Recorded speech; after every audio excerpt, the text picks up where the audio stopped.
This is how it happened. This is how Star Wars died. I saw a lot of people talking about this on Twitter. This is the Acolyte, right? Come, claim your destiny. What the thread has tied together, no one can separate. The power of one, the power of two, the power of many. The power of one, the power of two, the power of many.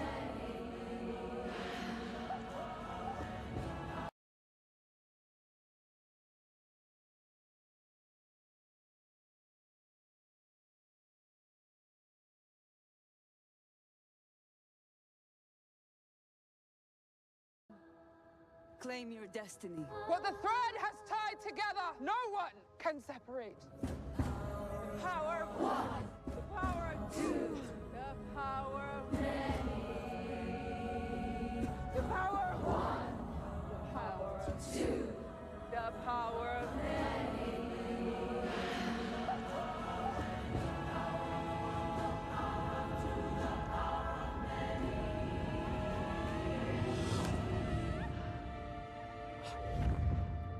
What the fuck is this? This is Star Wars? For the pure souls that don't know, yesterday Disney aired what is already one of the most hated pieces of Star Wars media, topped off only by the holiday special, featuring a covenant of all-female witches Force users, who then proceeded within the span of a 40 minutes episode to completely retcon the pillars of how the Force is supposed to work, and then topped off by this magical nightmare blunt rotation choreography. It's gotten so bad that now even Forbes calls it one of the most disappointing Star Wars episodes ever made. Jesus, man. The Acolyte isn't ruining Star Wars, you are. Well, like, has there ever been a single instance where telling the audience that they're wrong about something causes the audience to be like, wait, what? Is it me? I'm the bad guy all along? Who the fuck is gonna do this? Like, what is this?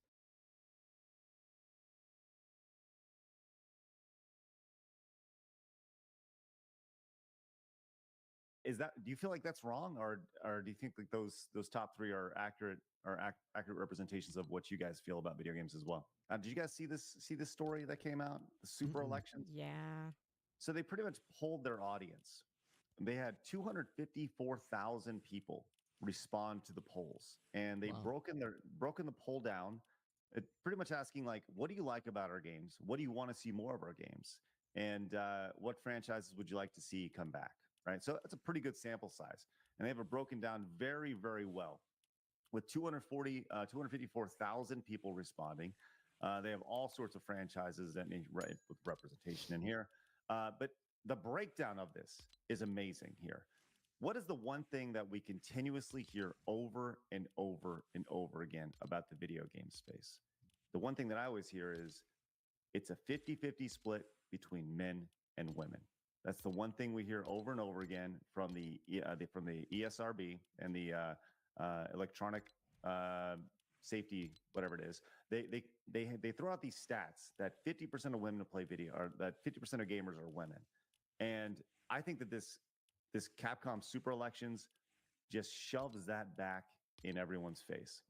When you look at the results here, and you scroll down, it says here are the people who voted. 82% male. 82% male here, which I think is an accurate representation of what the video game industry looks like and what gamers look like. Kay, Blabs, what are your thoughts on this? Do you feel like this is accurate, or do you feel like this number should be higher and this is not accurate? Kay, how do you feel about him just assuming our gender like that? Excuse me, bigot. No. I completely agree. I think this is the most accurate thing ever. That's why I love this whole Capcom breakdown. I'm glad we're talking about it. I agree that it is probably 82% male, if not even higher. Now, every time they say that there's 50% of women playing games, I'm sorry to say, but they're talking about mobile gamers a lot of the time too. Now, I know I'm in the gaming industry, so it might sound hypocritical. I'm saying, oh, there's not many women. There's not, though. There really isn't. It's a majority. They're taking these stats and they're inflating it with, look at these women that play Candy Crush. Yeah, they're totally gamers. And we all know at the end of the day, there's a difference between a gamer that is playing on console, playing on PC, versus these people that are playing casual games like Words with Friends, whatever, Farmville, all that stuff. This is very different. So I agree. This is completely accurate. James, I think this is a pretty accurate representation. The 4% was interesting. The idea that other, here we are over here, but we'll just kind of slowly mosey on past that. But as you scroll down, it has a breakdown of the ratio, which I actually think this is pretty accurate as well. And this is online, so I don't know if many less than 10-year-olds should be online voting on Capcom games, but whatever. But the total here is almost 80% between the ages of 20 and 30, and I think this is pretty accurate as you go along. Now, I do think this is going to balance out in the next.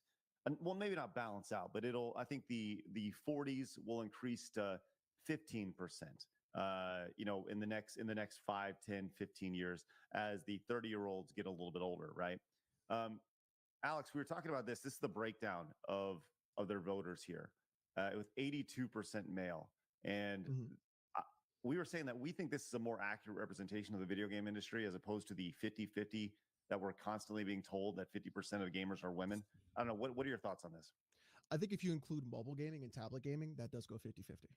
I agree. I think we all agree on that. But I think I think if you look at core player base like PC gamer, console gamer, things like that, if you subtract mobile out, then it will sort of like align more to this size. I think also too, like the type of games Capcom makes are more tailored towards men anyways. Like, sure, girls absolutely want to fuck Dante like nobody's business, 100%. But everybody who likes Dante is like, I want to be Dante. Because I said that same shit when I was 14, right? Like like Monster Hunter. Like, I get to fight giant lizards and smash off their tails. That's most guys want to do that. Fighting games, right? There are some trans women who are fighters. There are some like girls who are fighting games too. Like there's a guy named Hot Wheels. I think Hot Wheels passed away actually. He was a disabled fighting game player. But like the majority of them are going to be dudes who love a toxic shit talking environment. I think the majority of the games that you make also dictate your audience as well. So it can't just be like this is the whole industry. I think it depends like the kind of games you make and also the kind of like place you're making them or putting them out there. Like I think that's really what it is. Like, yeah, it makes sense for Capcom because they make horror games, science fiction games, fighting games, and monster hunting games. So yeah, you're gonna have like Resident Evil. What girl doesn't want Resident Evil like Leon Kennedy to put a baby in him? Like, tell me which one doesn't. Right. You're not gonna find them. Right. So Kay, do you want her to put a baby in you? No, not really. Oh. There you go. There's one. There's the one. No, but I didn't want to disprove his point there because it might generally be true, but I'm not. Are you more like You're more like Chris Redfield girl? Is that what it is? I'm just like, I don't know. For me, Resident Evil is just a big jump scare game, so I'm just terrified every second. I'm not thinking about banging anyone while I'm playing that game. I'm thinking of running away from zombies.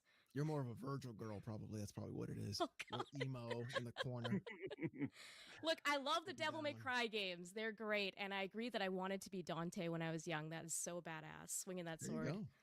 You know, it's just it's kind of like that kind of style, right? So I think if you were a company that just made games like Barbie's Fishing Simulator or like Horse Petter, that this would look very different. But I think also too, like it all depends what kind of stuff they're looking at. If the ESRB is counting mobile and like everything else, then yeah, you could probably say it's closer to 50-50. But the thing is, statistics are really important.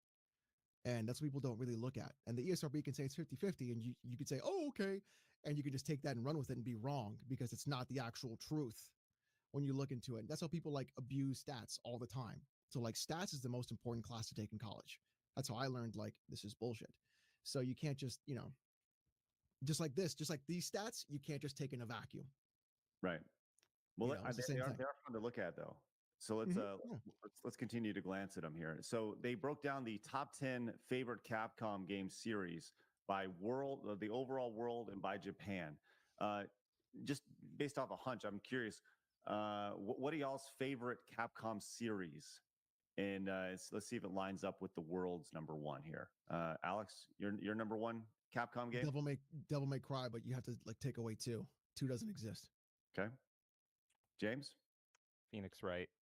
I'm a Phoenix Wright simp. Okay. Devil May Cry. Okay. Blabs? Any thoughts on that? I have none. Okay. Oh no. The most popular franchise that Capcom has voted on by this is actually Biohazard. Biohazard Yep, Ari, yep, for sure. With Devil May Cry finishing third behind Mega Man. So Mega Man is still popular with today's audience, which is cool. Very, very cool. And you see, I was kind of shocked to see Street Fighter down at 7. As Street Fighter was Capcom's flagship franchise for a long time, but it's also a fairly niche, with fighting games these days. So I think there's a few contributors to that, though, right? There's so many fighting games on the market now that Street Fighter might not stand up as much as it used to. And also, compared to the Capcom has so many good series.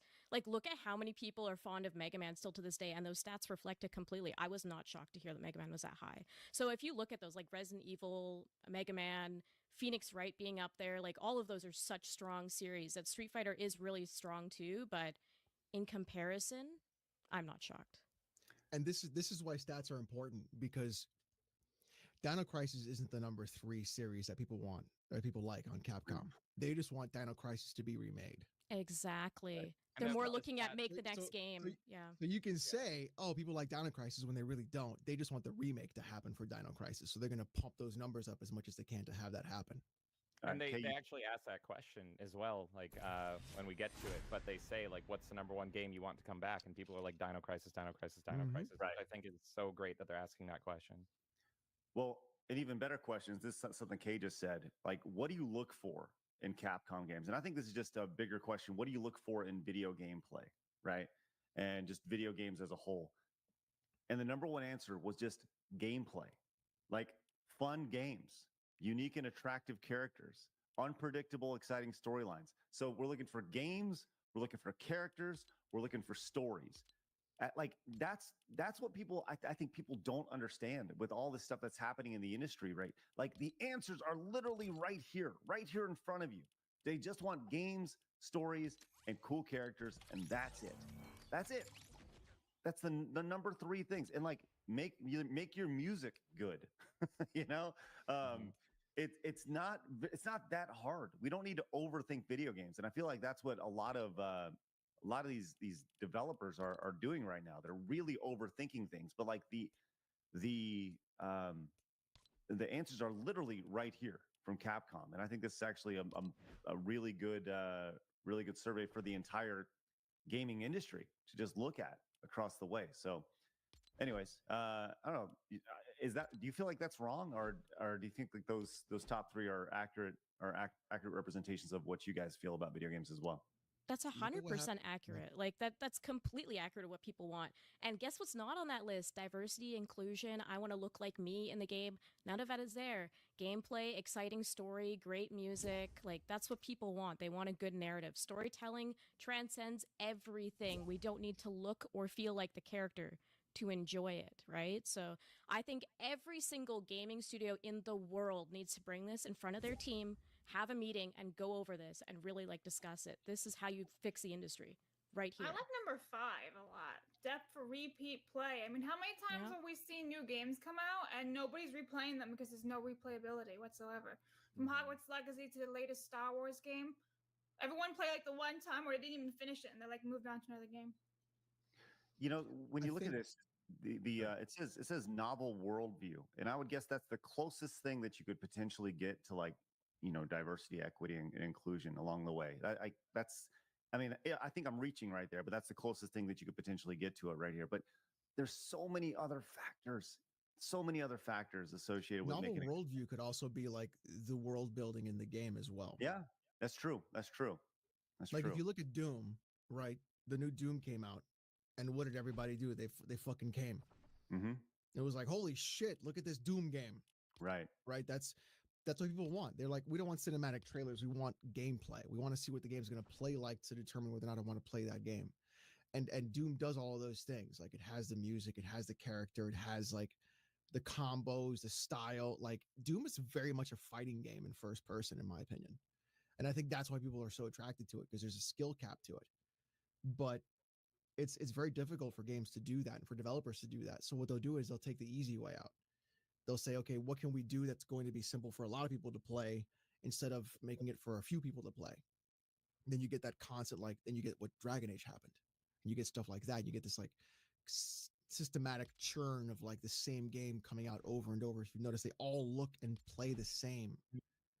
and there's no variables or variance to it. Unless then Baldur's Gate 3 comes out, and everybody just fucking, what the fuck, you know, like these video games are back, you know, like that kind of a thing. Well, I think it's a great. I think you're right, Kay. Every game developer in the industry should take that and say, like, here are gamers, right? This is your audience. Mhm. I don't care what any of our internal data says. This is it right here. This is the people who buy your games on a day-to-day basis, and specifically target the the 20 to 40-year-old gamer who has money, who is willing to spend on that game, because teenagers don't have a whole lot of expendable income. So focus on what they want in particular, because those are the people who are going to be buying your game